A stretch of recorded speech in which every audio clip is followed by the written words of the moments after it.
Welcome to another episode of Lead with Trust. My name is Hannah Eisenberg, and today we are exploring a topic that is as fascinating as it is important, and that is the founder dependency trap. Now, most founders that have built companies around $5 to $10 million in annual revenue are accidentally building house of cards. From the outside, everything looks good. Revenue is coming in at a regular rate, customers are happy, your employees are loyal. But from the inside, it kind of feels like you're playing Jenga.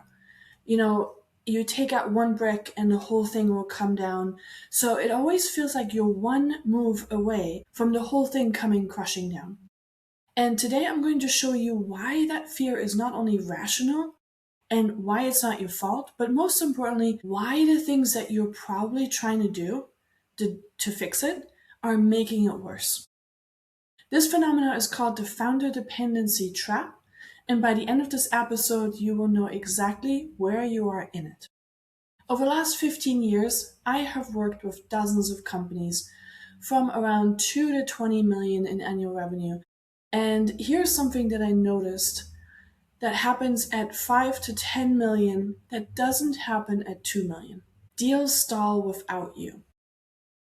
Your VP of sales sets up a meeting, walks the client or the buyers through the deck, answers their questions, and then the prospect says, "We need to think about it." Or, "Can we get your CEO on a call?" The deal only moves when you show up. The second really apparent sign is that quality varies by person. So the project your senior person delivered, usually great. But the one that is delivered by a new hire or a less senior person, you have to rewrite half of it. Same process, same checklist, but completely different output. The third really apparent sign is that every new hire makes things more chaotic and not less chaotic. So you thought hiring that VP would take things off your plate, but instead they are in your office 3 times a day asking, "So what would you do here?" And you become the translator between your vision and everyone else's execution. And the fourth one, and it's actually a bit heartbreaking, is you can't take a vacation. I mean, not really, right? You go on vacations, you go spend time with your family, but you never really switch off. Because the second you step back, the second you go and turn off, things slow down. Deals kind of wait until you come back. Questions pile up. And the business doesn't collapse, but it doesn't perform the same way as if you're in it every single day. So it's really hard to step away and switch off completely, disconnect, be with your family, and not constantly think about work because they need you. So, sounds familiar? Then here's what's actually happening. What you're experiencing isn't a hiring problem. It's not a process problem, not even a delegation problem. It's a trust problem, and it's not the way you think. When buyers choose to work with you at 2 million, they're choosing you, your expertise, your credibility, your track record, and that's appropriate. You are the business. When a new hire joins and needs to make a decision, they defer to you because you have the judgment, the context, the years of pattern recognition, and that's appropriate because you are the expert. But here's what happens when you scale. At $5 million in annual revenue, you have 5 times more touch points than you had at 1 million. But you only still have one of you. So when buyers want reassurance, when they project quality control, when decisions need to be made, everything routes back to you. And the business works because people trust you. Not the company, not the systems, not the team, you. And that works brilliantly up until now. Up until around that $5 million mark, it's a very tangible point. You will feel it. It doesn't have to, it doesn't happen for every single company at 5 million, but you will definitely feel now is that tangible point. And you can't scale past that point, because if trust only exists when you are in the room, if deals only close when you show up, and if quality only happens when you review it, or decisions only get made when you weigh in, then the business is capped at your capacity. You become the ceiling.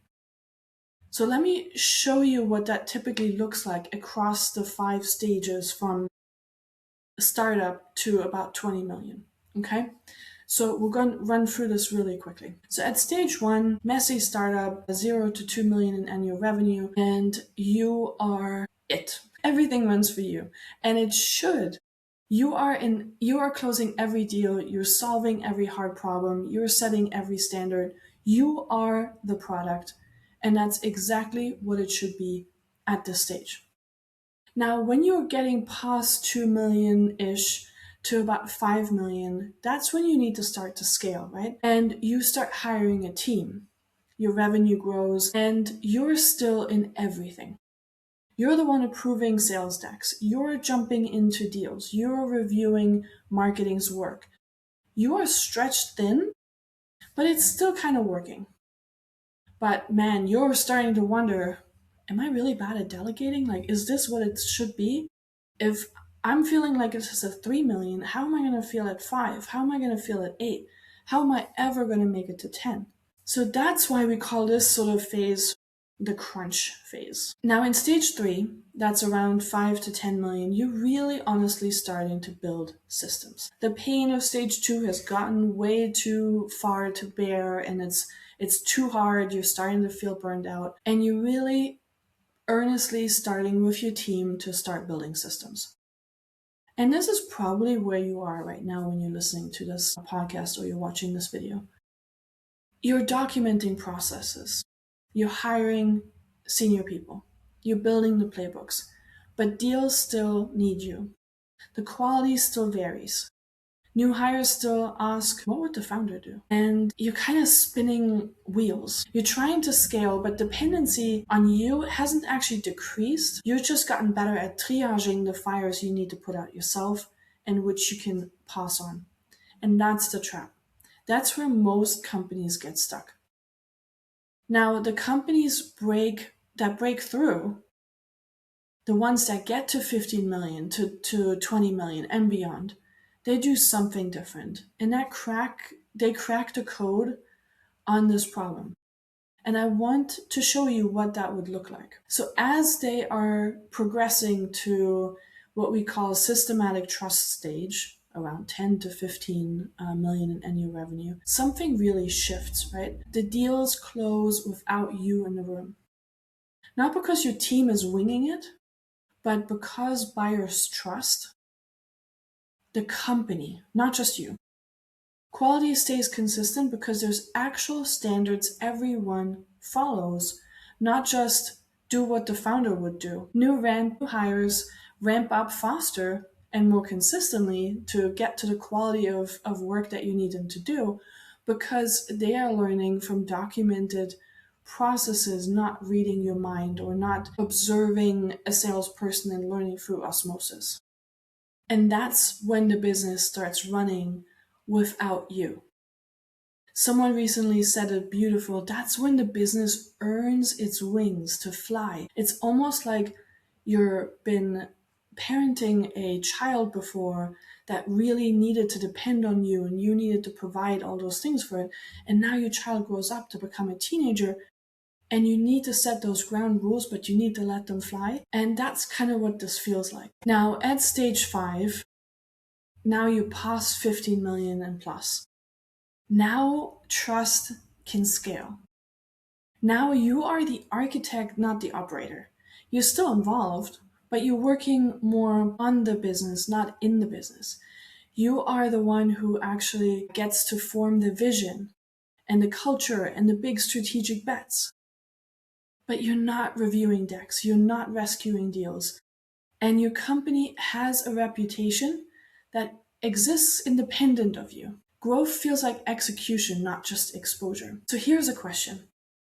What's the difference between a company that gets stuck at stage 3 and one that moves past stage 4 and 5? And it's not talent, it's not market conditions, and it's definitely not luck. It's that they have figured out how to transfer that trust from the individual, the founder, to the organization or company. And it's as simple as that. All right, so that's the journey. That's the 5 stages a company can go through from messy startup to scalable organization at 20 million. We started at 95% of the founder involvement and the trust being with the founder to maybe 15% of founder involvement and trust being within the founder. Now, there's one thing though I want you to notice. And if you look at the majority of the companies in those stages, there's only 7% of companies in the UK that make it to 1 million and past. But if you look at the rest of the companies, those that make it past 1 million, past the messy startup, most companies get then stuck again at around 5 million. They cannot push through that stage 3. They cannot figure out how to get scalable systems in place that take them from 60% founder involvement to 15% founder involvement. And that's when they hit a revenue plateau, a growth plateau. That's when the founder becomes sort of that bottleneck of success. Now, that is a structural problem, not a motivational problem. And I want to make that very, very clear and tangible. Okay? So when you're at 2 million, you maybe have 50 decisions a week. Your brain can handle that, no problem. You are the founder, you're smart, you're fast, that's sustainable. But when you're at 5 million, that's probably around 200 decisions a week. You have different deal stages, you have team conflicts, you have hiring choices, delivery edge cases, strategy calls.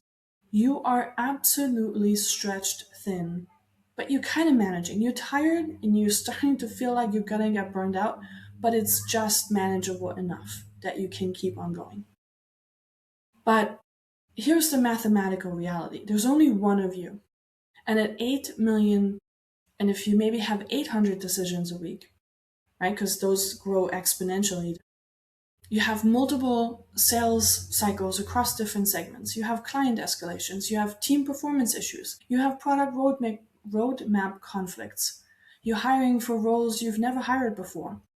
You maybe are creating strategic partnerships. Maybe you have internal pricing debates and now quality control across teams that you're not directly managing. The problem here is this is not sustainable. It's not even possible, mathematically speaking. The complexity grows exponentially as you scale, and the information multiplies, the dependencies increase, and decisions require coordination across more people. But you don't scale.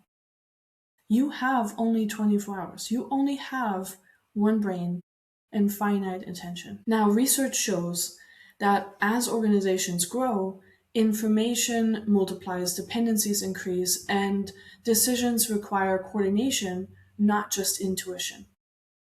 And that is something that you can't win against because complexity always wins over capacity. Now, if this doesn't feel tangible or urgent enough, I want to leave you with one more really important reason why you should really tackle this and figure out how to push through this, right? And that's valuation. Now, you might be saying, hold on, I'm not interested in selling my company, and that's fine. But you have to understand that founder-dependent companies are much lower valued because there's a risk associated with that founder dependency, right? So that valuation multiple gets adjusted based on that risk that you pose to the company's growth. Because what happens if you leave, if you get sick, if you get burned out? The company doesn't grow as fast or as continuous as it would without it being dependent on you. So that is something that you really have to keep in mind as you are navigating these challenges. In addition to the valuation hit, there is a daily cost associated with not figuring out this founder dependency trap. And that daily cost is real. Here's just a few examples of what that could look like. You lose a senior talent who wants real empowerment, not just execution roles under your shadow. You can't integrate your acquisitions that you're making because you simply don't have the organizational bandwidth. when your competitive dynamic shifts, you can't respond fast enough because everything has to run for you.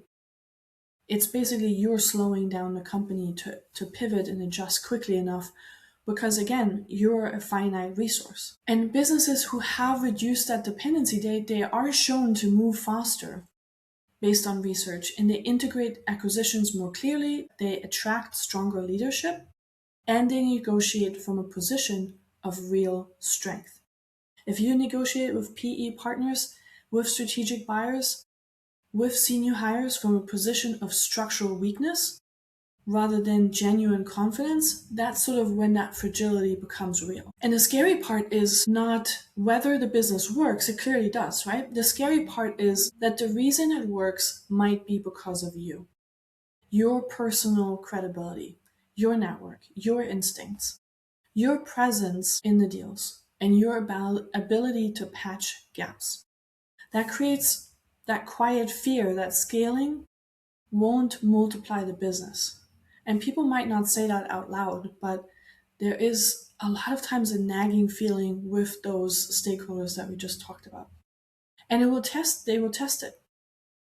And until the trust becomes something that the company can generate without you in the middle, growth will feel like that house of cards. I have seen multiple CEOs navigate that journey and trying to figure out what can they do to get out of this trap.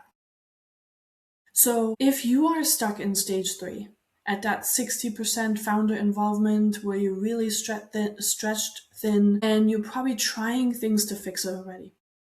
So I want to share with you the 5 most common mistakes that I see because I don't want you to make them. I don't want you to spend another 6-12 months making those same mistakes that I've seen CEOs struggle over and over and over because they won't get you there. Okay? Mistake number 1 that I see all the time, and it's a pet peeve of mine, is that a lot of people, when they lose, for example, a big deal that should have been theirs, is that they feel it's just sort of a positioning problem. If we just had better messaging, everything would be fine. A lot of times this will result in them doing a website refresh, right? Because they feel like if we just say it cleaner on the homepage, people will get it. But the problem here is that you are the founder. You probably get an interview with a website agency and they will take what you say and they will translate it into a homepage. Maybe you even tweak the sales decks, the presentation. But you are not actually, while you're tweaking the copy in the sales decks endlessly, what doesn't change is the actual offer, the audience focus of who are you competing against, who would you never take as a customer because they're not a good fit and they're just going to make a bad customer. What makes you secret sauce? What makes you different from all of your competition?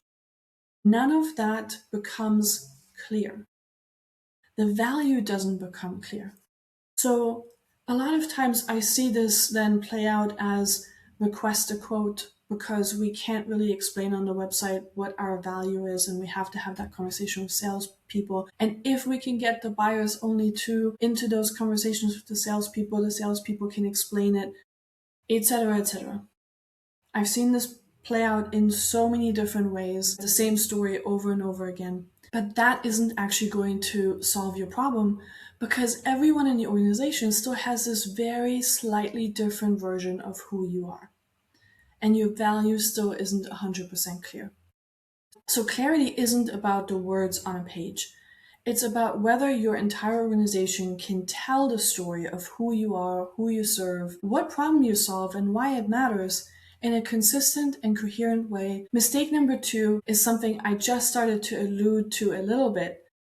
And that is that a lot of CEOs think trust happens in the relationship. If we can only get them to talk to us, they will believe us. And we are in a relationship business. But a lot of times we just feel like trust is this fuzzy thing that we have to earn by building it face to face. So we kind of hide the proof. We don't show comparisons between us and our competition. We don't share the real outcomes. We don't publish the pricing logic. We don't offer real risk reveal. Like, we don't talk about our problems, the potential risks. When are you a better fit versus a really good fit? And then we wonder why sales cycles drag and why buyers ask us for one more meeting. And if this kind of strategy fails, because in 6 to 18 month sales cycles, with 5 to 11 people in a buying committee, according to Gartner now in B2B, you can't build trust with every single person individually. Remember, you're no longer in that room. You're no longer in the room when the buying committee meets. You don't have the option to build trust individually on a face-to-face basis anymore. You need to build that trust. You need to make that trust visible before the sale. That's really important to realize that has changed. You're no longer in the room when the decision is made. You need to make that trust visible before they're sort of go into the room and make the decision without you. Now, mistake number 3 is our quality is high because we hire smart people and I stay involved. I get it. I'm a business founder myself. I take incredible pride in what I've built. And the people I work with are incredibly smart people. And they started this business and they didn't become an employee because they wanted to solve a really big, important problem in the best possible way. And that gets them to the 5 million, and that is something you should be tremendously proud of. The problem in this thinking here is, though, you hire before you extracted and codified your standards. And then you become the human QA layer. You're the one reviewing, approving, rewriting, and rescuing deals. Every new hire makes execution more variable and not less variable because they're all interpreting good differently. So why this fails is because you haven't defined what good looks like. So people default to their own judgment, which is different from yours, which creates inconsistency and then creates more escalations to you. So that is something you have to figure out. Mistake 4 that I see a lot of people make as well, especially in the 5 to 10 million room, is that they feel like in order to scale, we just need better SOPs and tools and handoffs, and then consistency will happen. The error in thinking here is that the process will solve this, we just need tighter documentation. So in reality, though, you document steps without clear guardrails. You're not telling people what good looks like. What are the red flags? What are the green flags? What are the decision rules? And even why are we making the decision, right? A lot of times that's where core values and integrity comes in. So execution gets faster, but not better. And the quality still varies team by team. So you have to separate the values from the methods. The values remain non-negotiable. The methods evolve, allowing the team to interpret the standards based on the context they're in. Because if you are just documenting and making SOPs that are rigid, they break the second your context changes, right? Your sales playbook, if there's one answer that is a bit slightly different or the buyer has a question that throws you kind of curveball, now your salesperson is like deer in the headlights, frozen, and the whole process breaks. If you can give the values and the guardrails and build scalable workflows, then that won't happen. Now, finally, mistake number 5.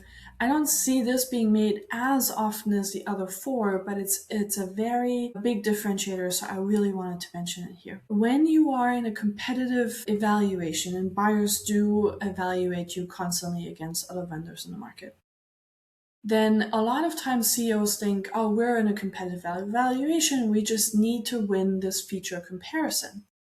Now, you just react to competitive claims, right? You do a feature by feature defense, you let the market define the categories.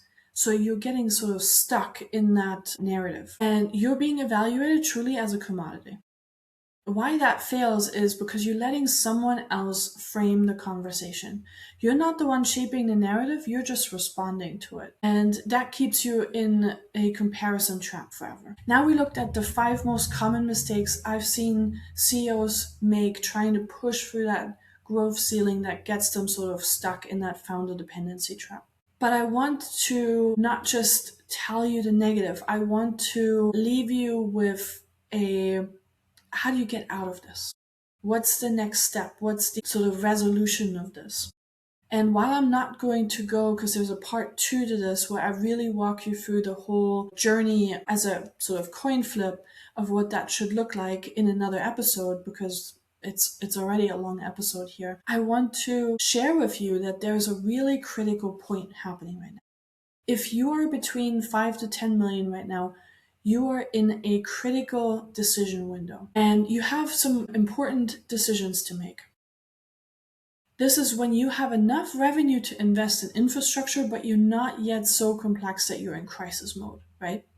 That's sort of where you're at. Because companies that make it past 15 million with their sanity intact, they made a choice in this window.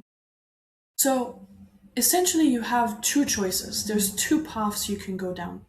The first path is where you continue to do what you do today and you are not building trust infrastructure that makes trust more scalable across your organization. So here's what happens if you don't build that infrastructure. Your founder involvement stays really high, around that 60%. You might get it down to 50% on a good quarter, but it will keep on creeping back in. You will plateau around 8 to 10 million in annual revenue, not because of the market demand, not because of a lack of talent, but because you can't process the complexity. Every deal that needs you, every escalation that comes to you, every new hire that needs translation from you, it creates a ceiling. So unfortunately, the consequences to choosing that path they can be really dire, right? You might be at a risk of burnout. If you get stuck at that hamster wheel, there's only that long that you can do this. The alternative to this is you may stay stuck, but at some point you might be forced to sell out, or you can make a bad hire who doesn't work out, and that might set you back 2 years. So that's path number 1. Now let's have a look at what that would look like if you are taking path number 2. I feel like I'm saying take door number 2, but let's have a look at what that would look like if you go and build a trust infrastructure. Your founder involvement will decrease not because you're delegating randomly and better, but you are building systems that will help you decrease that dependency time over time. So initially you might start with those 60% at 5 million, but as you are growing and as your company grows and even the complexity increases, your founder dependency will go down to maybe 30% at around 10 to 12 million and 15% around at 20 million. Now, those are not hard numbers, obviously, but I want you to imagine what that would feel like to being the one who is nonstop reviewing decks and approving marketing positioning and rescuing deals, to being the one who works on the business, who has time to step back and think. If you are able to have the brain power and the brain space, because you're not constantly firefighting, to think of those strategic bets that you want to make. So the company runs when you're not there. It doesn't just survive, it thrives. And the difference between a business that can scale and a business that stalls is that trust infrastructure. I truly believe that. Okay, so you're at a point where you need to make a strategic choice. You've seen the trap, you understand the stakes, and now you know what mistakes won't help you solve this trap. Next week, I'm going to show you exactly what to build instead. The 5 layers of trust infrastructure that really move you from the 60% founder involvement down to 15. The exact framework that turns founder dependency into institutionalized trust. Because here's the thing, companies that break through this aren't smarter than you, they aren't luckier, they just built differently and they make that choice. Now, here's the paradox that most founders will never fully reconcile. The more replaceable you make yourself, the more valuable your business becomes. Because you didn't build a company that runs on your genius, you built a company that runs on trust. And trust, when trust scales, your company will thrive. If this resonated with you, I want you to do this. Pick one decision that you're tired of making this week. The one where you think, why am I the only person who can still do this? Write it down. That's your starting point. That's the first standard to extract. Because the journey from 60% to 15% doesn't start with hiring someone or build a process. It starts with getting that one thing out of your head and into a system. Now, there's two resources that I want to leave you with that really can help you take the next step on this journey.